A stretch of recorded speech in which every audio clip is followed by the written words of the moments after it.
We will fix the KitchenAid dishwasher error F8E4, leak tray, float switch and drain fixes. So the fix one, you can firstly check the leak tray. Turn off the dishwasher and unplug it. After that, pull the dishwasher out slightly, then tilt it forward to drain any water from the bottom tray. Then dry the tray completely and replace the dishwasher back. After that, in the fix 2, you can reset the dishwasher.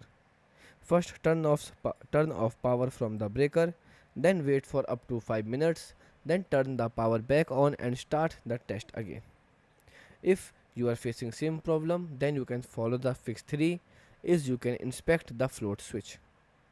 So firstly open the dishwasher door, then find the float at the bottom or a small plastic cap, then lift it up and down to make sure it moves freely.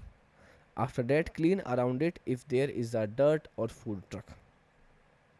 Then in fix 4, you can check for leaks inside, then look under the dishwasher for water leaks, then check hose, pump area and door seal and tighten loose connections if needed. So these are the steps that can help you to fix this problem. Goodbye.